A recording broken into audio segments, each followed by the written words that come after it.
Hello students, this is your science teacher Miss Ayang Imsong. Today I will be explaining class 5 science, block 5 habitat and adaptation. Students, I want you to take your textbook, a pencil and turn to page number 25 and mark the important points as I explain. Big idea about this chapter, habitat and adaptation. Students understand that animals have different body features that help them survive in their habitat. What we will learn in this chapter: point number 1, animals habitats; point number 2, animal body coverings; point number 3, breathing organs in animals; point number 4, organs of movement in animals. Habitat and adaptations. We know that animals live everywhere on earth. Some of the animals, they live in the mountains, oceans, plain areas, deserts, grasslands, and even in the polar regions. Now, the natural environment in which an animal lives is called its habitat. Some examples will be forest, grasslands, and deserts are some of the examples of land habitats. Lakes, rivers, seas, and oceans are examples of water or aquatic habitats. A habitat provides animals with food. It also provides animals with water, shelter, protection from predators, and a place to raise their young ones. Animals have certain features that help them survive in their habitats. Such features are called adaptations. The meaning of adaptations, I repeat, animals have certain features that help them survive in their habitats. Such features are called adaptations. I hope we are clear about the meaning of habitat and adaptation. We will quickly move on to the next topic: animal body coverings. Here in this topic we will be discussing about hair and fur, scales, feathers, shells, spines. Point number 1, hair and fur. Most mammals have hair or fur on their body. Examples like rabbits, bears, sheep, and goats, they have fur. Fur keeps their bodies warm. Animals that live in a very cold place have thick fur on their body. Point number 2, scales. Fish usually have scales on their body.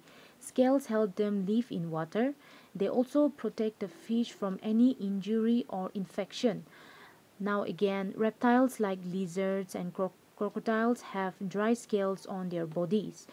This prevents them from losing body water. Point number 3, feathers. Birds have feathers that help them to fly and protect them from the heat and cold.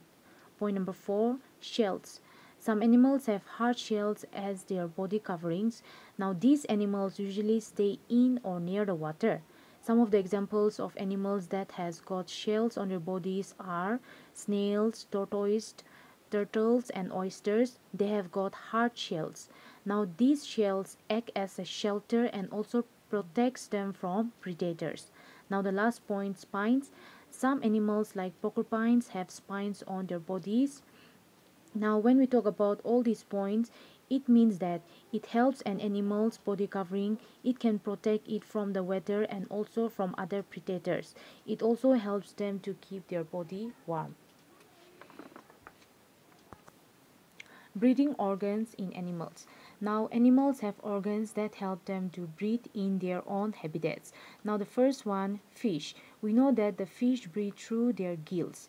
Now fish and most other water animals, they use their gills to breathe under the water.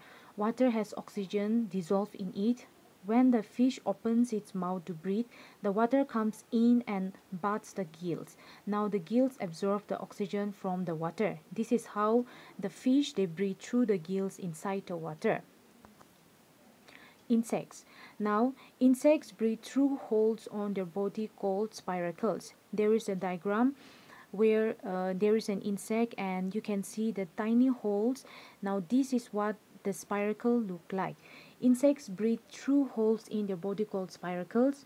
The air enters the spiracles and the air sacs in the spiracles absorb the oxygen.